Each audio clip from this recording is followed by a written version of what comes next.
ಇದನ್ನ ನಾವು ಇಡೀ ವಕೀಲ ಸಮುದಾಯ, ಸಾಗರ ವಕೀಲ ಸಂಘ, ನಾವು ಇದನ್ನ ಭಾರಿ ಪಾರದರ್ಶಕವಾದ ಒಂದು ತನಿಖೆಗೆ ನಾವು ಸರ್ಕಾರವನ್ನ, ಕಂದಾಯ ಇಲಾಖೆನ, ಹಾಗೂ ಕಂದಾಯ ಸಚಿವರಿಗೂ ಸಹ ಒತ್ತಾಯವನ್ನು ಮಾಡ್ತಾ ಇದ್ದೇವೆ. ಇದರಲ್ಲಿ ತನಿಖೆ ಆಗಬೇಕು, ತಪ್ಪಿತಸ್ಥರ ವಿರುದ್ಧ ಶಿಕ್ಷೆ ಆಗಬೇಕು ಅಂತ ಹೇಳಿ ಒತ್ತಾಯವನ್ನು ಮಾಡ್ತಾ ಇದ್ದೇವೆ. ಈ ಹಿಂದೆ ಪದಾಧಿಕಾರಿಗಳೇ ಮತ್ತು ಸದಸ್ಯರು ಈ ದಾಖಲೆಗಳನ್ನ ತಿದ್ದುಪಡಿ ಮಾಡ್ತಕ್ಕಂಥ ವಿಷಯ ಇವತ್ತು ನಿನ್ನೆದಲ್ಲ, ಸತತ 15-20 ವರ್ಷಗಳಿಂದ ಇದು ನಡೀತಾ ಇದೆ. ಇಲ್ಲಿರ್ತಕ್ಕಂಥ ಜನಪ್ರತಿನಿಧಿಗಳ ಕಾರಣನೋ ಅಥವಾ ಏಜೆಂಟ್ಗಳ ಕಾರಣನೋ ಅಥವಾ ರಿಯಲ್ ಎಸ್ಟೇಟ್ ಮಾಫಿಯಾ ಕಾರಣ ಅಂತೂ ಗೊತ್ತಾಗ್ತಿಲ್ಲ. ನೀವು ಈ ಮೊನ್ನೆ ಆಗಿರ್ತಕ್ಕಂಥದ್ದು ಮಾಧ್ಯಮದ ಮೂಲಕ ಹೊರಬಂತು ವಿಷಯಗಳು ನಿಮಗೆಲ್ಲರಿಗೂ ಗೊತ್ತಾಗ್ತದೆ. ಗೊತ್ತಿಲ್ಲದೆ ಇರತಕ್ಕಂಥ ವಿಷಯಗಳು ಸಾವಿರಾರು ವಿಷಯಗಳಿದ್ದವು.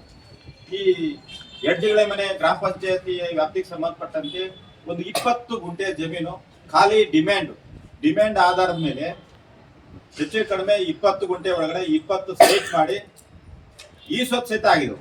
ಅಲ್ಲಿರ್ತಕ್ಕಂಥ ಸಿಟಿಸರದ ನಿವಾಸಿಗಳು ಪ್ರೊಟೆಸ್ಟ್ ಮಾಡಿ ನಂತರದಲ್ಲಿ ಇವತ್ತು ಹಾಗೆ ಪೆಂಡಿಂಗ್ ಇದೆ ಅಂತ ಪ್ರಕರಣಗಳು ಹಲವಾರು ಇದ್ದವು. ಯಾವಾಗ ಇಲ್ಲಿ ಭೂಮಿಯ ಬೆಲೆ ಸಾಗರ ತಾಲೂಕಿನಲ್ಲಿ ಸಿಟಿ ವ್ಯಾಪ್ತಿಯಲ್ಲಿ ಜಾಸ್ತಿ ಆಯ್ತು, ಈ ಹಗರಣಗಳು ಬೆಳಕಿ ಬಂದಿದೆ. ಯಾರು ಇಲ್ಲಿ ಬೇಲೆ ಹಾಕೊಂಡಿದಾರೋ ಅವಕ್ಕೆಲ್ಲ ಬೇರೆ ಹೃತ್ಪತ್ರ ಕೊಡ್ತಕ್ಕಂಥದ್ದು ಮತ್ತೆ ಸರಿಯಾದ ಲೇಔಟ್ ವ್ಯವಸ್ಥೆ ಇರದೇ ಇರೋದಕ್ಕಾಗಿ ಇವೆಲ್ಲ ಬರ್ತಾ ಇದ್ದೇವೆ. ಸೂಕ್ತವಾದ ತನಿಖೆ ಆಗ್ಬೇಕು. ದೊಡ್ಡಾಕರ್ ಅವರು ಹೇಳಿದಂಗೆ ರಾಜ್ಯ ಸರ್ಕಾರಕ್ಕೂ ನಾವು ವಕೀಲರ ಮೂಲಕ ಒತ್ತಾಯಿಸ್ತಿದ್ವು. ಅದೇ ರೀತಿ ಸಚಿವರು ಸಹ ಶಿಸ್ತಿನ ಇರ್ತಕ್ಕಂಥ ಸಚಿವರು ಕಠಿಣ ಕಾನೂನು ಕ್ರಮಗಳನ್ನು ಕೈಗೊಳ್ಬೇಕು. ಈ ಜಾಲದ ಹಿಂದೆ ಯಾರ್ಯಾರಿಗೆ ಪಾಲು ಹೋಗಿಲ್ಲ, ಯಾಕೆ ಇದು ಎಕ್ಸ್ಪ್ಲೋಸ್ ಆಯ್ತು, ಬಾಂಬ್ ಎಕ್ಸ್ಪ್ಲೋಸ್ ಆಯ್ತು ಅನ್ನೋದು ಹೊರಬರ್ಬೇಕು. ತಹಸೀಲ್ದಾರ್ದೆಷ್ಟು ಪಾಲಿದೆ, ಶಿರಸ್ತಾರ್ದೆಷ್ಟು ಪಾಲಿದೆ, ವಿಲೇಜ್ ಅಕೌಂಟೆಂಟ್ ಪಾಲಿದೆ. ಈ ಸ್ಕ್ಯಾನ್ ಮಾಡ್ತಕ್ಕಂಥ ಅಧಿಕಾರಿಗಳು ರೆಡ್ ಹ್ಯಾಂಡ್ ಹಿಡಿದೆ ಅಂತ ಹೇಳ್ತಾರೆ. ಅದಕ್ಕಿಂತ ಹಿಂದ್ ಪೇಪರ್ ಇಲ್ಲಿ ಇಟ್ಟವ್ರು ಯಾರು? ಅದಕ್ಕೆ ಆ ಕಚೇರಿಯಲ್ಲಿ CC ಕ್ಯಾಮ್ರಾ ಇರ್ಬೇಕು ತಾನೆ, ಅದಕ್ಕೆ ಸೂಕ್ಷ್ಮ ಭದ್ರತೆ ಇರ್ಬೇಕು ತಾನೆ. ಇದ್ರ ಹಿಂದೆ ಯಾವ್ಯಾವ ಆಗಿದ್ರು, ಈಗಿರೋ ತಹಸೀಲ್ದಾರು ಈಗಿರ್ತಕ್ಕಂಥ ತಹಸೀಲ್ದಾರ್ ಒಳಗೊಂಡಂತೆ ಅವರ ಎನ್ಕ್ವೈರಿ ಆದ್ರೆ, ಒಂದು ನ್ಯಾಯಾಂಗ ತನಿಖೆ ಆದ್ರೆ ಮಾತ್ರ ಸೂಕ್ತವಾಗಿರ್ತಕ್ಕಂಥ ಒಂದು ಸಾಮಾಜಿಕ ನ್ಯಾಯ ಸಿಗ್ಬೋದು. ಇಲ್ಲ ಅಂತ ಹೇಳಿದ್ರೆ ಈ ಪ್ರಕರಣ ಹಾಗೆ ಮುಚ್ಚಾಗ್ತಿದೆ. ವಕೀಲರ ಪಾತ್ರ ಏನಿರುತ್ತೆ ಅಂತ ಅನ್ನೋದ್ರ ಬಗ್ಗೆ ತನಿಖೆ ಆಗ್ಬೇಕು. ಹಾಗಿದ್ದಾಗ ಮಾತ್ರ ನಾವು ಸಮಾಜಕ್ಕೆ ಒಂದು ಒಳ್ಳೆಯ ಒಂದು ಮಾರ್ಗಸೂಚಿಯಾಗಿ ಒಂದು ಸಾಗರ ತಾಲೂಕಲ್ಲಿ ಒಳ್ಳೆ ಕಚೇರಿ ಇತ್ತು ಅನ್ನೋದ್ರ ಬಗ್ಗೆ ನಾವು ಇದು ಮಾಡೋದು ಹೊರತು, ಇಲ್ಲ ಅಂದ್ರೆ ಇದಕ್ಕೆ ನಾವು ಮುಂದಿನ ದಿನಗಳಲ್ಲಿ ಹೋರಾಟವನ್ನ ಮುಂದುವರಿಸ್ತೇವೆ. ಇಷ್ಟು ಹೇಳ್ತಾ ನಾನು ಕೂಡ ಬೇರೆ ಬೇರೆ ಜನಪ್ರತಿನಿಧಿಯಾಗಿ ಒಂದು 25 ವರ್ಷದಿಂದ ಸಾರ್ವಜನಿಕರ ಜೊತೆ ನಿಕಟ ಸಂಪರ್ಕದಲ್ಲಿ ಇದ್ದೀವಿ. ಆದ್ರೆ ಯಾವತ್ತೂ ಕೂಡ ಈ ತರ ದಾಖಲೆಗಳನ್ನು ಕಿತ್ತೋದು, ಫೇಕ್ ರೆಕಾರ್ಡ್ಗಳನ್ನು ಮಾಡೋದು ಇಂಥದ್ದೆಲ್ಲ ಎಲ್ಲೂ ಕೇಳೂ ಇಲ್ಲ, ಮಾಡಿದ್ದು ಗೊತ್ತಿಲ್ಲ ನಮಗೆ. ಈಗ ಕಳೆದ 10 ವರ್ಷದಿಂದ ಸಾಗರದಲ್ಲಿ ಯಾವಾಗ ಈ ರಿಯಲ್ ಎಸ್ಟೇಟ್ ಬೃಹದಾಕಾರವಾಗಿ ಬೆಳೀತೋ ಅವತ್ತಿಂದ ಈ ತರದ ಪ್ರಕರಣಗಳು ನಡೀತಾ ಇದೆ. ಮೊದಲೇ ಒಬ್ಬ ಜನಪ್ರತಿನಿಧಿ ಬಂದ್ರೆ, ಒಬ್ಬ ಸಾಮಾನ್ಯ ರೈತ ಬಂದ್ರು ಕೂಡ ಒಬ್ಬ ಗುಮಾಸ್ತ ಇರ್ಬೋದು, ಒಬ್ಬ ಅಧಿಕಾರಿ ಗೌರವ ಕೊಟ್ಟು ಅವ್ರು ಕೆಲಸ ಮಾಡಿ ಕಳಿಸ್ತಿದ್ರು. ಅಂಥದ್ದೆಲ್ಲ ನಾವು ಹಿಂದೆ ನೋಡಿದ್ದೀವಿ. ಇವತ್ತು ಯಾರು ಹೋದ್ರು ಕೂಡ 15 ದಿವಸಗಟ್ಟಲೆ ಸತಾಯಿಸೋದು, ದಾಖಲೆ ಕೇಳಕ್ಕೆ ನಮ್ಗೆ ಕೋರ್ಟ್ ಕಲಾಪಕ್ಕೆ ದಾಖಲೆಗಳು ಬೇಕಾದ್ರೆ ಬಹಳ ಕಷ್ಟ ಪಡುವಂತ ಸ್ಥಿತಿ ನಿರ್ಮಾಣ ಆಗಿದೆ. ಜೊತೆಗೆ ರಿಜಿಸ್ಟ್ರೇಷನ್ಗೆ ಏನಾದ್ರು ದಾಖಲೆ ಬೇಕು ಅಂದ್ರೆ ಅದೇ ಒಂದಷ್ಟು ಜನ ಅಲ್ಲಿ ಬ್ರೋಕರ್ಗಳ ತರ ಕೆಲಸ ಮಾಡ್ತಾರೆ. ಅವ್ರು ಹೋದ್ರೆ ಬೇಗ ದಾಖಲೆಗಳು ಸಿಗ್ತಾ ಇದೆ. ಇದ್ರ ಅರ್ಥ ಒಂದು ತಹಶೀಲ್ದಾರ್ ಕಚೇರಿ ಮತ್ತೆ AC ಕಚೇರಿಗಳು ಇವೆಲ್ಲ ಯಾರ ಕಂಟ್ರೋಲ್ ಇದೆ ಅಂತ ಹೇಳಿ ನಮ್ಗೆ ಅರ್ಥ ಆಗ್ತಾ ಇಲ್ಲ. ಇವತ್ತು ದೊಡ್ಡ ದೊಡ್ಡ ಅಧಿಕಾರಿಗಳೇ ಇದಕ್ಕೆಲ್ಲ ಶಾಮೀಲಾಗ್ತಾರೆ ಅಂದ್ರೆ ನಾವ್ ಯಾರನ್ನ ಬ್ಲೇಮ್ ಮಾಡ್ಬೇಕಾಗಿದೆ? ಹಾಗಾಗಿ ಈ ವ್ಯವಸ್ಥೆ ಸರಿಯಲ್ಲ. ಪ್ರಾಮಾಣಿಕವಾಗಿ ನಿಜವಾದ ರೈತರಿಗೆ ಇಂಥ ಸವಲತ್ತುಗಳು, ಒಬ್ಬ ಈ ದೇಶದ ಕಟ್ಟ ಕಡೆ ವ್ಯಕ್ತಿ ಬಂದ್ರು ಕೂಡ ಅವನಿಗೆ ನ್ಯಾಯಯುತವಾಗಿ ಒದಗಿಸುವಂತ ಕೆಲಸ ಆಗ್ಬೇಕು. ಸಿಂಗಲ್ ವಿಂಡೋ ಅಂತ ಮಾಡಿದ್ರು, ಸಕಾಲ ಅಂತ ಮಾಡಿದ್ರು, ಯಾವ್ದು ಮಾಡಿದ್ರು ಕೂಡ ಪೇಪರ್ಲೆಸ್ ಆಫೀಸ್ ಅಂತ ಮಾಡಿದ್ರು, ನಿಮ್ಗೆ ಆನ್ಲೈನ್ ಅಲ್ಲಿ ಸಿಗತ್ತೆ ಅಂತ ಯಾವ್ದು ಮಾಡಿದ್ರು ಕೂಡ ಇವತ್ತು ದಾಖಲೆಗಳು ಸರಿಯಾಗಿ ಸಿಗ್ತಾ ಇಲ್ಲ. ಆಮೇಲೆ ಈ ತರ ತಿದ್ದುಪಡಿಗಳೆಲ್ಲ ಆಗ್ತಾ ಇದೆ ಅಂದ್ರೆ ಈಗ ಎಕ್ಸಾಂಪಲ್ ಸಮೇತ ನಮ್ಮ ಸ್ನೇಹಿತರೆಲ್ಲ ಹೇಳಿದ್ದಾರೆ. ಹಾಗಾಗಿ ಇದಕ್ಕೆ ಸರಿಯಾದ ತನಿಖೆ ಆಗ್ಬೇಕು, ಇದಕ್ಕೆ ಕೊನೆ ಹಾಡ್ಬೇಕು. ಇದನ್ನ ಸಂಬಂಧಪಟ್ಟ ಯಾರಾದ್ರೂ ನಿವೃತ್ತ ನ್ಯಾಯಾಧೀಶರನ್ನ ಒಂದು ನೇಮಕ ಮಾಡಿ, ಸರ್ಕಾರನೇ ನೇಮಕ ಮಾಡಿ ಅವರ ಒಂದು ನೇತೃತ್ವದಲ್ಲಿ ತನಿಖೆ ಆಗ್ಬೇಕು ಅಂತ ನಾವೆಲ್ಲ ಕೂಡ ಒತ್ತಾಯಿಸ್ತೀವಿ. ರೆಕಾರ್ಡ್ ರೂಮ್ ಅನ್ನ ಬಂದೋಬಸ್ತ್ ಮಾಡಿ, ಇದು ಓಪನ್ ಸೀಕ್ರೆಟ್. ಶನಿವಾರ ಭಾನುವಾರ ರಜಾ ಬಂತು ಅಂದ್ರೆ ಒಂದಿಷ್ಟು ಜನ ಲೇಔಟ್ ಸಾರ ಅಂಗಡಿ ಕಟ್ಟಿರ್ತಾರೆ. ರಾತ್ರಿ 6 ಗಂಟೆ ಮೇಲೆ ಅವ್ರ ಕೆಲಸ ಚಾಲು. ಅಂತದೊಂದು ಸೀಕ್ರೆಸಿ ಕಾಪಾಡ್ತಕ್ಕಂಥ ರೆಕಾರ್ಡ್ ರೂಮ್ ಅಲ್ಲಿ ಲೇಔಟ್ ದಾರಿಗೆ ಏನ್ ಕೆಲಸ? ಲೇಔಟ್ ದಾರ ಏನ್ ಬೇಕಾದ್ರೆ ತಿದ್ದುಪಡಿ ಮಾಡ್ತಾರೆ. ಒಂದು ಸಣ್ಣ ಉದಾಹರಣೆ ಕೊಡ್ತೀನಿ. ಅರಣ್ಯ ಇಲಾಖೆಯಿಂದ ನೀವು ಮರ ಕಡಿತಲೆ ಮಾಡ್ಬೇಕು ಅಂದ್ರೆ RR56 ಅಲ್ಲಿ ಮರ ಮುಲ್ಕಿ ಕಟ್ಟಿರ್ಬೇಕು. ಕಟ್ಲಿಲ್ಲ ಅಂದ್ರೆ ಇವತ್ತಿನ ಅಮೌಂಟ್ ಕಟ್ಬೇಕಾದ್ರೆ ಮರ ಕಡಿಯಕ್ಕಾಗಲ್ಲ. ಅವಾಗ ಏನ್ ಮಾಡ್ತಾರೆ ಗೊತ್ತಾ, RFI-6 ಅಲ್ಲಿ ಮರಗಳಿಗೆ 65 ಅಂತ ಬರ್ಬಿಡ್ತಾರೆ ಮೋಡಿ ಎಕ್ಸ್ಟರ್ನ್. ಇದು ನಡೀತಾ ಇದೆ. ನಾವು ವಕೀಲರು ಕೇಳಿದ್ರೆ ಯಾವ ಮಾಹಿತಿ ಕೇಳೋ ಡಾಕ್ಯುಮೆಂಟ್ ಸಿಗಲ್ಲ, ಯಾವ್ದು ಸಿಗಲ್ಲ ಕೇಳಲ್ಲ. ಅದು ಲೇಔಟ್ದಾರ ಅವ್ರು ಏನ್ ಬೇಕಾ ರೆಕಾರ್ಡ್ಸ್ ತೆಗಿತಾರೆ. ಹಾಗಾದ್ರೆ ಮೊನ್ನೆ SC ಅವ್ರು ಬಂದಿದ್ದಾರೆ, ನಾವು ಹಾಗಾಗಿ ಅವ್ರಿಗೂ ಕೂಡ ಕೋರ್ಟಲ್ಲಿ ಹೇಳಿದ್ವಿ ಆಗ್ತಾ ಇರ್ತವೆ ಈ ತರ ಅಂತೇಳಿ. ಈಗ ಗಂಭೀರವಾಗಿರ್ತಕ್ಕಂಥ ಸಮಸ್ಯೆ, ನಾವು ರೆಕಾರ್ಡ್ ರೂಮ್ ಅನ್ನು ಬಂದೋಬಸ್ತ್ ಮಾಡಬೇಕು.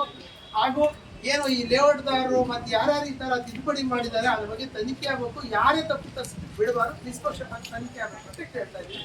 ಈ ರೆಕಾರ್ಡ್ ಅಂತಕ್ಕಂಥ ಮರ್ಯಾದೆ ಆ ಲೆವೆಲ್ಗೆ ಹೋಗಿದೆ. ಅಸಲಿ ಮೇಲೆ ಹೊಡೆದಂಗೆ ರೆಕಾರ್ಡ್ಗಳು ರೆಡಿಯಾಗಿ ಬರ್ತಾ ಇದೆ. ಹಾಗಾಗಿ ಈ ಒಂದು ವಿಷಯದಲ್ಲಿ ಉಪವಿಭಾಗಾಧಿಕಾರಿಗಳು ಕೂಡ ಕ್ರಮ ವಹಿಸಬೇಕು. ತಾವು ಸಂಪೂರ್ಣ ಮೀಟಿಂಗ್ ಮಾಡಿ ಸ್ವಲ್ಪ ಶುದ್ಧ ಹಸ್ತಾನ ರೆಕಾರ್ಡ್ ರೂಮ್ ಅಲ್ಲಿ ಶನಿವಾರ ಭಾನುವಾರ ಓಪನ್ ಇರಬಾರ್ದು. ಓಪನ್ ಇರ್ಬೇಕಾದ್ರೆ ನಿಮ್ಮ ತಹಸೀಲ್ದಾರ್ ಗೆಜೆಟೆಡ್ ಆಫೀಸರ್ ಇದ್ದು ಅಂತ ಮಾತ್ರ ಸಾಧ್ಯವಿದೆ.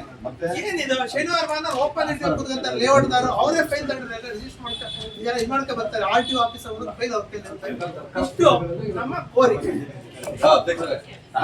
ನಾನು ತಿರುಚಲ್ಪಡ್ತಾ ಇದ್ದಾವೆ ಅನ್ನೋದನ್ನ ನಾವು ಹೇಳಿದ್ದೀವಿ. ಈಗ ದುರಂತ ಏನು, ಕಂದಾಯ ಇಲಾಖೆಯ ದಾಖಲೆಗಳು ಸ್ಕ್ಯಾನ್ ಆಗ್ತಾ ಇರೋದು ಕಳೆದ 2 ವರ್ಷದಿಂದ. ಇವಾಗ ಏನ್ ಸ್ಕ್ಯಾನ್ ಆಗ್ತಾ ಇದಾವೆ, ಈ ರೀತಿ ಓವರ್ ರೈಟ್ ಮಾಡಿದಂತವು ತಿದ್ದುದಂತ ದಾಖಲೆಗಳು ಇವತ್ತು ಸ್ಕ್ಯಾನ್ ಆಗಿ ಸೇಫ್ ಆಗಿದಾವೆ. ಒಳ್ಳೆ ನಂಬಕ್ಕಾಗ್ತಲ್ಲ, ಇವತ್ತು ಅವೇ ಸ್ಕ್ಯಾನ್ ಆಗಿದ್ದಾವೆ. ನಾನು ಹೋಗಿ ಯಾವ್ದೋ ಒಂದು ಗ್ರಾಮದ ಕೇಳಿದ್ರೆ ಸರ್, ನಿಜವಾದ ದಾಖಲೆಗಿಂತ ಅವರು ಈ ದಾಖಲೆಗಳು ಭಾರಿ ಭದ್ರತೆ ಸೇಫ್ ಆಗಿ ಭದ್ರತೆಯಿಂದ ಇದಾವೆ. 1980ನೇ ಇಸ್ವಿಲಿ ಯಾವ್ದೊಂದು ದಾಖಲೆ ಕೇಳಿದ್ರೆ ಅದು ಡಿಸ್ಟ್ರಾಯ್ ಆಗಿದೆ ಅಂತ, ಲಭ್ಯ ಇಲ್ಲ ಅಂತ ಹಿಂಬರ ಸಿಗ್ತವೆ. ಈ ರೀತಿ ದಾಖಲೆಗಳು 1980 ಇವತ್ತಿಗೂ ಸ್ಕ್ಯಾನ್ ಆಗಿ ಸೇಫ್ ಆಗಿದಾವೆ. ಅದಕ್ಕಾಗಿ ಹೇಳ್ತಾ ಇರೋದು, ಇದು ತನಿಖೆ ಆಗ್ಬೇಕು.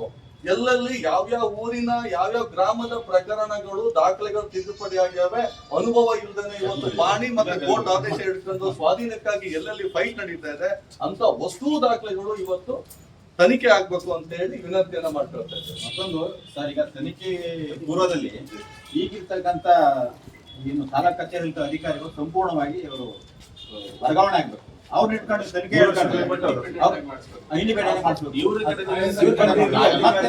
ಈಗಿರ್ತಕ್ಕಂಥ ಅಧಿಕಾರಿಗಳಿಗೆ ಸ್ಥಳ ಹೊಂದಾಣಿಕೆ ಮಾಡ್ಕೊಂಡು ಅವ್ರಿಗೆ ತಕ್ಷಣ ವರ್ಗಾವಣೆ ಮಾಡಬೇಕು. ಅದೇ ಪ್ಲೇಸ್ ಅಲ್ಲಿ ಇದ್ರೆ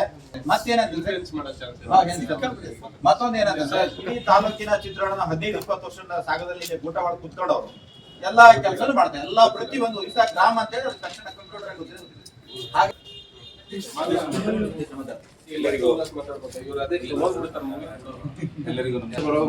ತಹಶೀಲ್ದಾರ್ ಸಾಗರ್ ಅವರ ದೂರಿನ ಅನ್ವಯ ಬಂಧಿಸಿ ಪ್ರಕರಣವನ್ನು ದಾಖಲಿಸಲಾಗಿದೆ. ಆದರೆ ಈ ದಾಖಲಾತಿ ಕೊಠಡಿಯಲ್ಲಿ ಹಿಂದಿನಿಂದಲೂ ದಾಖಲಾತಿಗಳ ತಿದ್ದುಪಡಿ, ಸೇರ್ಪಡೆ ಇತ್ಯಾದಿಗಳ ಬಗ್ಗೆ ಸಾಕಷ್ಟು ಸಾರ್ವಜನಿಕ ಮಾತುಗಳು ಕೇಳಿ ಬಂದಿರುತ್ತವೆ. ಆದರೆ ಇತ್ತೀಚೆಗೆ ನಡೆದ ಈ ಅಧಿಕಾರಿಗಳ ಬಂಧನದಿಂದ ಅದು ದೃಢಪಟ್ಟಿರುತ್ತದೆ. ರಾತ್ರಿ ವೇಳೆಯಲ್ಲಿ ಮತ್ತು ರಜಾ ದಿನಗಳಲ್ಲಿ ದಾಖಲಾತಿ ಕೊಠಡಿಯು ತೆರೆದೇ ಇರುತ್ತದೆ. ಅಲ್ಲದೆ ಲೇಔಟ್ದಾರರು, ರಿಯಲ್ ಎಸ್ಟೇಟ್ದಾರರು, ಇತರರು ಈ ದಾಖಲಾತಿ ಕೊಠಡಿಯಲ್ಲಿ ಕಚೇರಿಯ ಹೊರತಾದ ವೇಳೆಯಲ್ಲೂ ಇರುವುದು ಸಾರ್ವಜನಿಕರಿಗೆ ಕಂಡುಬಂದಿರುತ್ತದೆ. ಈಗಾಗಲೇ ಕೋಟ್ಯಾಂತರ ರೂಪಾಯಿಯ ಸರ್ಕಾರಿ ಜಾಗಗಳ ದಾಖಲಾತಿ ತಿದ್ದುಪಡಿ ಮೂಲಕ ಒತ್ತನ್ನು ನೀಡುವುದು ಸಹ ದೃಢಪಟ್ಟಿರುತ್ತದೆ. ಇದನ್ನು ಸೂಕ್ತ ಬಂದೋಬಸ್ತು ಮಾಡಿ ತಾಲೂಕು ಕಚೇರಿಯ ದಾಖಲಾತಿಯ ಸಂರಕ್ಷಣೆ ಮತ್ತು ಪವಿತ್ರತೆಯನ್ನು ಕಾಪಾಡಬೇಕಾಗಿದೆ. ಅಲ್ಲದೆ ತಪ್ಪಿತಸ್ಥರ ವಿರುದ್ಧ ಸೂಕ್ತ ಕಾನೂನು ಕ್ರಮ ಅವಶ್ಯಕವಾಗಿರುತ್ತದೆ.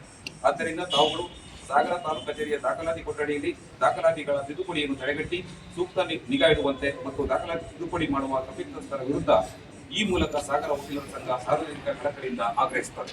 ವಂದನೆಗಳು. ಇದಕ್ಕೆ ಸಂಬಂಧಪಟ್ಟಂತೆ ಸೂಕ್ತ ಕ್ರಮ ಕೈಗೊಳ್ಳಬೇಕು ಅಂತ ಹೇಳಿ ವಕೀಲರ ಸಂಘ ಆಗ್ರಹಿಸುತ್ತದೆ.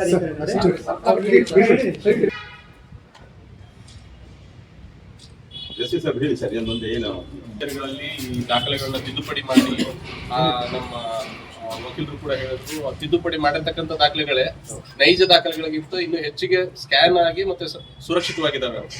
ಈ ಹಿನ್ನೆಲೆಯಲ್ಲಿ ನೀವು ಹೇಳಿರೋ ಹಾಗೆ ನಾನು ಈ ಲೆಟರ್ನ ಆಧರಿಸಿ ಇವರಿಗೆ ತಹಸೀಲ್ದಾರ್ಗೂ ಹೇಳ್ತೀನಿ, ಮತ್ತೆ ಒಂದು ರೈಟಿಂಗ್ ಅಲ್ಲೂ ಬರೀತೀನಿ, ಮತ್ತೆ ಮನೆ ಜಿಲ್ಲಾಧಿಕಾರಿಗಳ ಗಮನಕ್ಕೂ ಕೂಡ ತರ್ತೇನೆ. CCTV ಕ್ಯಾಮೆರಾ ನಮ್ಮ ಆಫೀಸಲ್ಲೂ ಇದೆ, ಅವ್ರ ಆಫೀಸಲ್ಲೂ ಆಲ್ರೆಡಿ ಇದೆ. ಅದನ್ನ ಬಿಟ್ಟು ಮತ್ತೆ ಹೆಚ್ಚಿಗೆ ಏನ್ ಮಾಡ್ಲಿಕ್ಕೆ ಸಾಧ್ಯ ನಾವು ನೋಡೋಣ. ಮತ್ತೆ ಇನ್ನೊಂದು ದಯಮಾಡಿ ಈಗ ತಮ್ಮ ಮಾಧ್ಯಮದ ಮಿತ್ರರ ಮುಖಾಂತರ ಮತ್ತೆ ತಮ್ಮ ವಕೀಲರ ಸಂಘದಿಂದ ತಾವೇನ್ ಬಂದಿದ್ದೀರಿ ತಮ್ಮೆಲ್ಲರ ಮುಖಾಂತರ ಕೇಳ್ಕೊಳ್ಳೋದೇನಂದ್ರೆ, ಯಾವುದೇ ಒಂದು ದಾಖಲೆ ತಾವು ಹೇಳಿರೋ ರೀತಿ ಏನಾದ್ರು ತಿದ್ದುಪಡಿ ಆಗಿದೆ ಅಥವಾ ಇದಾಗಿದೆ ಅಂತ ಅಂದ್ರೆ ಕೇಸ್ ಟು ಕೇಸ್ ಬೇಸಿಸ್ ತಗೊಂಡ್ಬಂದ್ರೆ ನಾವು ಅದನ್ನ ಖಂಡಿತವಾಗ್ಲೂ ಸೀರಿಯಸ್ ಆಗಿ ಕಾಳಜಿ ವಹಿಸಿ. ಇನ್ನೊಂದು ಮನವಿ ಏನಂದ್ರೆ, 2008ರಿಂದ ಈ ಕಡೆ ದರ್ಖಾಸ್ ಫೈಲ್ಗಳನ್ನ ಯಾವ ಹೊಸದಾಗಿ ಬಿಲ್ಡಪ್ ಆಗಿ RTC ನಮೂದಾಗಿ ಹಕ್ಕುಪತ್ರ ಇಶ್ಯೂ ಮಾಡಿದ್ದಾರೆ, ಮತ್ತೆ ಕಂಪ್ಯೂಟರ್ RTC ಯಾವ ನಮೂದಾಗಿದವೋ ಅಂತ ಡಾಕ್ಯುಮೆಂಟ್ ಅನ್ನ ನೀವು ನೋಡಿದ್ರೆ ಒಳ್ಳೆ. ಬೇಕಾಗಿರ್ತಕ್ಕಂಥ ದಾಖಲೆಗಳು ಸಿಗ್ತದೆ. ಈಗ 2008 ಅಂತ ತಾವು ಹೇಳಿದ್ರಿ, 2008 ಕಟ್ ಆಫ್ ಅಲ್ಲ, 2005, 2000 ರಿಯಲ್ ಎಸ್ಟೇಟ್ ಡಿಮ್ಯಾಂಡ್ ಬಂದ್ರೆ ಅವಾಗಿಂದ ಅವಾಗಿಂದ ತಿಳ್ಕೊಳ್ಳಿಕ್ಕೆ ನಾನು ಹೇಳಿದೆ. ಸಾಧ್ಯ ಆದ್ರೆ ಸುಮೋಟೋ ಸುಮೋಟೋ 2000ದಿಂದ ನಡೆದ್ರು ತನಿಖೆ ಮಾಡಿ, ಅವಕಾಶ ಇದೆ. ದಾಖಲಾತಿಗಳನ್ನು ಪರಿಶೀಲನೆ ಮಾಡಿ ಸೂಕ್ತ ಕ್ರಮ ತಗೊಂಡ್ರೆ ಬಹಳ ಒಳ್ಳೇದು. ಕಳೆದ 2005-6ರಿಂದ 5-6 safe safe sir town adjacent ವಿಲೇಜ್ಗಳದ್ದು ಕೆಲವೊಂದು ದಾಖಲೆಗಳಾಗ್ಯಾವೆ. ಅದು ಯಾವ ರೀತಿ ಆಗ್ತವೆ ಅಂತ ಅವ್ರ ಒಕ್ಕಣೆ ಹೆಂಗಿರುತ್ತೆ, 1980ನೇ ಸಾಲಿಂದ ಕೈ ಪಾದ ಪಾಣಿಯಲ್ಲಿ ನಮ್ಗೆ ಹೆಸರು ಕೈತಪ್ಪಿಂದ ಬಿಟ್ಟೋಗ್ಬಿಟ್ಟಿದೆ, ಅದನ್ನ ನೀವು ನಮೂದು ಮಾಡ್ಕೊಡಿ ಅಂತ ಬರ್ತಾರೆ. 1980ಇಂದ ಇವತ್ತು ನಾವು 2025 ಇದ್ದೀವಿ. ಆಫ್ಟರ್ ಲಾಸ್ಟ್ ಆಫ್ 45 ಇಯರ್ಸ್ ಅವರು ಪಾಣಿ ಎಂಟ್ರಿ ಬರ್ತಾರೆ. ಇದು ತನಕ ನಮ್ಗೆ ನಾಲೆಡ್ಜ್ ಇಲ್ಲ. ಈ ರೀತಿಯ ಎಲ್ಲಾ ಪ್ರಕರಣಗಳು ಅನುಮಾನಾಸ್ಪದ ಪ್ರಕರಣಗಳು ಅಂತ ತನಿಖೆ ಆಗ್ಲೇಬೇಕು. ಇನ್ನೊಂದು ಸರ್ ಏನಾಗಿದೆ ಅಂದ್ರೆ ಹಿಂದೆ ದರ್ಖಾಸ್ತಲ್ಲಿ ಫೈಲು ಮಂಜೂರಾಗಿ ಒಂದು ಬಿಲ್ಡಪ್ ಇರುತ್ತೆ, ಫೈಲ್ ಇರುತ್ತೆ. ಆ ಫೈಲಲ್ಲಿ ಯಾವುದೋ ರಾಮಪ್ಪ ಬೀರಪ್ಪ ಅಂತ ಇರುತ್ತೆ. ಆ ರಾಮಪ್ಪ ಬೀರಪ್ಪ ಅನ್ನೋ ವ್ಯಕ್ತಿನ ಸೃಷ್ಟಿ ಮಾಡಿ ಬೇರೆ ಯಾವನ್ನ ತಂದು ಬೇರೆ ರಿಜಿಸ್ಟರ್ ಮಾಡಿ ಆ ಮೂಲಕ ದಾಖಲಾತಿ ಸೃಷ್ಟಿ ಮಾಡ್ತಕ್ಕಂಥ ಲೇಔಟ್ ಆಗಿದೆ. ಮತ್ತೆ 20ಕ್ಕೆ 30ಕ್ಕೆ ಜಮೀನುಗಳು ಮಂಜೂರಾಗಿದೆ. ಅವರಿಂದ ಬೇರೆ ಯಾರೋ ಫೇಕ್ ವ್ಯಕ್ತಿ ದಾಖಲೆ ಮಾಡಬೇಕು. ಮತ್ತು ವರದಲ್ಲಿ ರಸ್ತೆವರೆಗೆ ಬರ್ತೈತಿ. ಅಲ್ಲಿ ಎಡ್ಜಿಬಳೆ ಗ್ರಾಮ ಪಂಚಾಯತ್ ಒಳಗಡೆ ಇದೇ ಒಂದು ಪ್ರಕರಣ ಆಯಿತು. ಈ ಸೊತ್ತು ಮಾಡಿ 20 ಗುಂಟೆ ಇರ್ತಕ್ಕಂಥ ಮಂಜೂರಾತಿ ಖಾಲಿ ಡಿಮ್ಯಾಂಡ್ ಒಳಗಡೆ ಈ ಸೊತ್ತಾಗಿ ಪತ್ರ ಆಗಿ ರಿಜಿಸ್ಟ್ರೇಷನ್ ಆಗಿ ಲೇಔಟ್ ಆಗುತ್ತದೆ. ಅದಕ್ಕೆ ಯಾವುದೇ ನಗರ ಇರ್ತಕ್ಕಂಥಲ್ಲಿ AC ಅವರಿಂದ ಯಾವುದೇ ಅನುಮೋದನೆ ಇಲ್ಲ. ಆ ಪ್ರಕರಣ ಈಗಲೂ ಇದೆ. ತಪ್ಪಿಸಿದ ಕ್ರಮ ಕೈಗೊಂಡಂತೆ ಇದುವರೆಗೆ ಕ್ರಿಮಿನಲ್ ಕೇಸ್ ಆಗಿದೆ. ನಿಮ್ಗೆ ಎಂಟೇ ದಾಖಲೆಗಳು ನಾನು ಅದಕ್ಕೆ ನಿವೇಶನಗಳಲ್ಲಿ ಬಿಲ್ಡಿಂಗ್ ಲೈಸೆನ್ಸ್ಗಳು ಕನ್ಸ್ಟ್ರಕ್ಷನ್ ಮಾಡಿ ಬ್ಯಾಂಕಿಂದ ಲೋನ್ ತಗೊಂಡು ಎಲ್ಲ ಮಾಡ್ಕೊಂಡು ಒಂದೊಂದು ದಿವಸ 60-80 ಮನೆಗಳ ತೆಗಿದ್ದವ್ರು ಹೇಳಿದ್ದು. ಅದು ಈಗ ಬ್ಯಾಂಕ್ಗಳಿಗೆ ಈಗ ಒಪಿನಿಯನ್ ಬೇರೆ ಕೊಟ್ಟಿದ್ದಾರೆ ಕೆಲವರು. ಲೀಗಲ್ ಒಪಿನಿಯನ್ ಸರಿ ಇದೆ ಅನ್ನೋದು ನಮ್ಮ ಹತ್ರ ಬಂದಾಗ ರಿಜೆಕ್ಟ್ ಮಾಡಿದ ಪ್ರಕರಣ ನಮ್ಮ ಹತ್ರ ಇದೆ. ಅದು ಈಗ ಅದು ನೋಟಿಸ್ ಬಂದಿದೆ. ಈಗ ಅದಕ್ಕೋಸ್ಕರ ಈ ತರ ಕೇಸ್ ಟು ಕೇಸ್ ಬೇಸಿಸ್ ಅಲ್ಲಿ ನಾವು ಅದನ್ನ ಹ್ಯಾಂಡಲ್ ಮಾಡಬೇಕಾಗ್ತದೆ.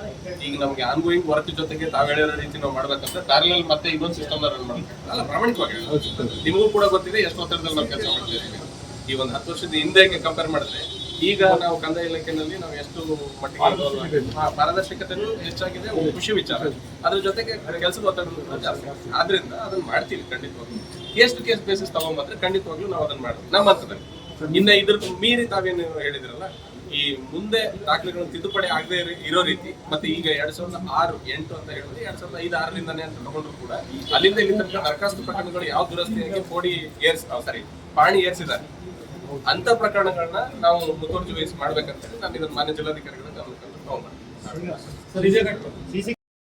ಸೆಕ್ಷನ್ಗಳಲ್ಲಿ ಕ್ಯಾಮ್ರಾಗಳ ಆಕಾಶ ನೋಡ್ತಿದ್ದೆ, ಇದು ಯಾಕೆ ಇರ್ತಿಲ್ಲ? ಕೆಲವೊಂದು ನಗರಸಭೆ ಅಲ್ಲ, ಈಗ ನನ್ನ ಕಚೇರಿ ಇದ್ರೆ ನನಗೂ ಹೇಳಿ, ಯಾಕಂದ್ರೆ ನನ್ನ ಚಂದ್ರಲ್ಲ ಅಲ್ಲ ನಾನು ತಿಳ್ಕೊಳ್ಳಿಕ್ಕೆ ಕೇಳ್ತಾರೆ. ನಾನು ಯಾವ್ದು ಪ್ರಶ್ನೆ ಮಾಡಿ ಮತ್ತೆ ನೀವು ಹೇಳೋದನ್ನ ಸುಳ್ಳು ಅಂತ ಹೇಳಿ ಒಂದು ಬಿಂಬಿಸ್ಬೇಕನ್ನೋ ಉದ್ದೇಶ ಅಲ್ಲ. ಯಾಕಂದ್ರೆ ನನ್ನ ಚೇಂಬರ್ ಅಂತೂ ಇದೆ, ನಾನು ಎಲ್ಲಾನು ನೋಡ್ತಾ ಇದ್ದೀನಿ. ನನ್ನ ಕಚೇರಿದಂತೂ ಕರೆಕ್ಟ್ ಇದೆ. ಯಾವ ಕಚೇರಿದ ಆ ತರ ಆಗಿದೆಯಲ್ಲ, ದಯಮಾಡಿ ಆಯಾ ಕಚೇರಿ ಮುಖ್ಯಸ್ಥರ ತಗೊಂಡ್ಬಲ್ಲಿ ಮೋಸ್ಟ್ಲಿ ಅದನ್ನ ಸರಿ ಮಾಡಿಸ್ತಾರೆ. ಯಾರು ಹಂಗ ಉದ್ದೇಶಪೂರ್ವಕವಾಗಿ ಕ್ಯಾಮ್ರಾನೇ ಹಾಕ್ಸಿರ್ತಾರೆ, ಅದನ್ನ ಮೇಲೆ ಹಾಕ್ಸ್ಬೇಕು ಅನ್ನೋದ್ರೆ ಯಾಕೆ ಕ್ಯಾಮ್ರಾ ಯಾಕೆ ಹಾಕ್ಸ್ತಾರೆ ಅಧಿಕಾರಿಗಳು? ಹೌದಲ್ವ? ಈ ಘಟನೆಗೆ ಸಂಬಂಧಪಟ್ಟಂತೆ ಹೇಳಿದರು ಆಯಾ ಕಚೇರಿ ಮುಖ್ಯಸ್ಥರಿಗೆ ಖಂಡಿತವಾಗ್ಲೂ ಅದನ್ನ ಸರಿ ಮಾಡ್ತಾರೆ. ಈ ಘಟನೆಗೆ ಸಂಬಂಧಪಟ್ಟಂತೆ ಈ ಸ್ಕ್ಯಾನಿಂಗ್ ಸೆಂಟರ್ ಅಲ್ಲಿ ಈ ಹಿಂದೆ ಆಗಿರೋವು ಈ ಹಾಲಿ ಆಗಿರೋದ್ರ ಬಗ್ಗೆ ಏನೋ ತನಿಖೆ ಆದೇಶ ಮಾಡ್ತೀರಾ ಸರ್? ಅದಕ್ಕೆ ಈಗ ನೀವು ಹೇಳಿದಿರಲ್ಲ, ಇದನ್ನ ಪ್ಯಾರಲಲ್ ಆಗಿ ಮಾಡಿಸ್ಬೇಕಾಗ್ತದೆ. ಮಾನ್ಯ ಜಿಲ್ಲಾಧಿಕಾರಿಗಳ ಜೊತೆ ನಾನು ಚರ್ಚೆ ಮಾಡಿ ನಾನು ಮುಂದುವರಿಬೇಕು. ಖಂಡಿತವಾಗ್ಲೂ ನಿಮ್ಮ ಮನವಿ ಏನಿದೆ ಇದಕ್ಕೆ ನನ್ನ ನೆಸರಿ ಇನ್ಸ್ಟ್ರಕ್ಷನ್ಸ್ ತಹಸೀಲ್ದಾರ್ ಆಫೀಸ್ಗೂ ಹೋಗ್ತದೆ. ಮಾನ್ಯ ಜಿಲ್ಲಾಧಿಕಾರಿಗಳು ಕೂಡ ಅದರ ಕಾಪಿನ ನಾನು ಅಷ್ಟೇ. ವಕೀಲರ ಸಂಘದ ವತಿಯಿಂದ ಏನು ಸಾಗರ ತಾಲೂಕು ಕಚೇರಿಯ ದಾಖಲಾತಿ ಕೊಠಡಿ ಬಗ್ಗೆ ಅದರಲ್ಲಿ ಆಗ್ತಾ ಇರುವಂತಹ ಅಕ್ರಮ ಮತ್ತು ದಾಖಲಾತಿಗಳನ್ನ ತಿದ್ದುಪಡಿ ಮಾಡುವಂತಹ ವ್ಯವಸ್ಥೆ ಸುಮಾರು ವರ್ಷಗಳಿಂದ ನಡೀತಾ ಇದೆ ಅಂತ ಹೇಳಿ ನಮ್ಮ ಗಮನಕ್ಕೆ ಬಂತು. ಅದಕ್ಕೆ ಸಂಬಂಧಪಟ್ಟಂತೆ ಮೊನ್ನೆನೂ ಸಹ ಒಂದು FIR ಆಗಿದೆ. ಅದಕ್ಕೆ ಸಂಬಂಧಪಟ್ಟಂತೆ ನಾವು ಸರಿಯಾದ ಕ್ರಮ ಕೈಗೊಳ್ಳಬೇಕು ಅಂತ ಹೇಳಿ ಸಂಘ ತೀರ್ಮಾನ ಮಾಡಿ ಇವತ್ತು ಒಂದು AC ಅವರಿಗೆ ಮನವಿ ಕೊಡೋಕೆ ಬಂದ್ವಿ. ಇವತ್ತು ನಮ್ಮ ಉದ್ದೇಶ ಇಷ್ಟೇ, ಯಾರೇ ತಪ್ಪು ಮಾಡಿ, ಅದು ವಕೀಲರಾಗಿರ್ಬೋದು, ಸಾರ್ವಜನಿಕರಾಗಿರ್ಬೋದು, ಮುಖ್ಯಮಂತ್ರಿ ಆಗಿರ್ಬೋದು, ತಪ್ಪು ಕಾನೂನು ಅಡಿಯಲ್ಲಿ ಎಲ್ಲರೂ ಸಮಾನ. ಹಾಗಾಗಿ ಆ ವಿಚಾರಕ್ಕೆ ಸಂಬಂಧಪಟ್ಟಂತೆ ಯಾರೇ ತಪ್ಪು ಮಾಡಿದ್ರು ನಿಷ್ಪಕ್ಷಪಾತದಿಂದ ತನಿಖೆ ಆಗಬೇಕು. ನೈಜ ಆರೋಪಿಗಳನ್ನು ಗುರುತಿಸಿ ಆ ಕೇಸ್ನಲ್ಲಿ ಇನ್ವಾಲ್ವ್ಮೆಂಟ್ ಮಾಡಬೇಕು ಅನ್ನೋದು ನಮ್ಮ ಒತ್ತಡ. ಅದಕ್ಕೆ ಸಂಬಂಧಪಟ್ಟಂತೆ AC ಅವರಿಗೆ ಇವತ್ತು ನಾವು ತಂದು ಅರ್ಜಿ ಮೂಲಕ ಕೊಟ್ಟಿದ್ದೇವೆ. ಮುಂದೆ ಈ ತರ ಹಿಂದಾಗಿರುವಂತಹ ತಪ್ಪುಗಳನ್ನೆಲ್ಲದನ್ನು ಕಂಡು ಹಿಡಿದು ಅದಕ್ಕೆ ಸಂಬಂಧಪಟ್ಟಂತೆ ಸೂಕ್ತವಾದ ಕಾನೂನು ಕ್ರಮ ಕೈಗೊಳ್ಳಬೇಕು, ಕೇಸ್ಗಳನ್ನು ಹಾಕಬೇಕು ಸೋಮೋಟ. ಮತ್ತೆ ಮುಂದೆ ಈ ತರ ತಪ್ಪಾಗದಿದ್ದಂಗೆ ರಕ್ಷಣೆ ಮಾಡಬೇಕು ಅದನ್ನ ದಾಖಲಾತಿ ಕೊಠಡಿಯನ್ನ. ನಾವು ನೋಡಿವಿ, ಸಾರ್ವಜನಿಕರು ತುಂಬಾ ಜನ ಬಂದು ಹೇಳಿದ್ದಾರೆ ನಮಗೆ, ಭಾನುವಾರ ನೈಟು 9 ಗಂಟೆ 10 ಗಂಟೆಗೆಲ್ಲ ಓಪನ್ ಇರುತ್ತೆ. ನಾವು ಸುಮ್ಮನೆ ಹೋಗ್ತಾ ಇದೇನಪ್ಪ ತಾಲೂಕು ಆಫೀಸೆಲ್ಲ ಓಪನ್ ಇದೆ ಅಂತ ನಾವು ಎಷ್ಟೋ ಸತಿ ಗಮನಿಸಿದ್ದೇವೆ.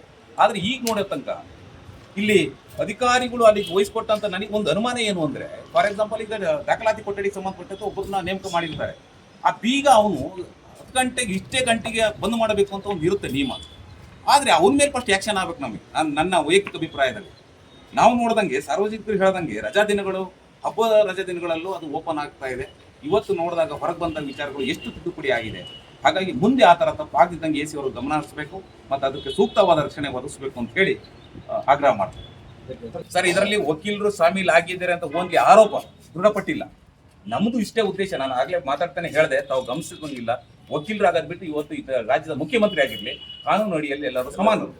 ತಪ್ಪು ಮಾಡಿದ್ರೆ ಯಾರಿಗೂ ತಪ್ಪಿಸ್ಕೊಳ್ಳೋ ಪ್ರಶ್ನೆ ಇಲ್ಲ, ಶಿಕ್ಷೆ ಆಗಬೇಕು ಅನ್ನೋದು ವಕೀಲ ಸಂಘದ ಅಲ್ಲ ಅಧ್ಯಕ್ಷರೇ. ಅಲ್ಲ, ಈಗ ಅದಕ್ಕೆ ಸಂಬಂಧಪಟ್ಟಂತೆ ಸ್ಟೇಟ್ ಬಾರ್ ಕೌನ್ಸಿಲ್ ಅಂತ ಒಂದು ನಮ್ಗಿಂತ ಮೇಲ್ಮಟ್ಟದಿದೆ, ಅಲ್ಲಿ ಮಾಹಿತಿ ಹೋಗಿ ಆಗುತ್ತೆ. ಒಂದ್ ವೇಳೆ ಅವ್ರು ತಪ್ಪು ಮಾಡಿದ್ರು ಅಂತ ದೃಢಪಟ್ಟಿದ್ರೆ ಆ ಸ್ಟೇಟ್ ಬಾರ್ ಕೌನ್ಸಿಲ್ ಹೋಗುತ್ತೆ, ಅವರು ಶಿಸ್ತಿನ ಕ್ರಮವನ್ನು ಕೈಗೊಳ್ತಾರೆ. ಈಗ ಮತ್ತೊಂದು ಮಾತಾಡ್ತಿದೆ, ವಕೀಲರೊಬ್ರು ಏನು ಇದರಲ್ಲಿ ಆರೋಪಿ ಸ್ಥಾನದಲ್ಲಿದ್ದಾರೆ, ಅವ್ರನ್ನ ರಕ್ಷಣೆ ಮಾಡೋ ಕೆಲಸವೇ ವಕೀಲರು ಮಾಡ್ತಾ ಇದ್ದಾರೆ ಅಂತ. ಯಾವ ಕಾರಣಕ್ಕೂ ಆರೋಪ ಅದು ಸುಳ್ಳಿನ ಆರೋಪ. ನಾವು ಅವತ್ತು ಸಹ ನಾವು ಮೀಟಿಂಗ್ ಮಾಡಿದ್ವಿ. ತಪ್ಪು ಮಾಡಿದ್ರೆ ವಕೀಲರಾಗಬಿಟ್ಟು ಯಾರೇ ಆದ್ರೂ ಶಿಕ್ಷೆ ಆಗ್ಬೇಕು ಅನ್ನೋದು ಇವತ್ತು ನಮ್ಮ ಅರ್ಜಿಯಲ್ಲೂ ಅದೇ ಇದೆ.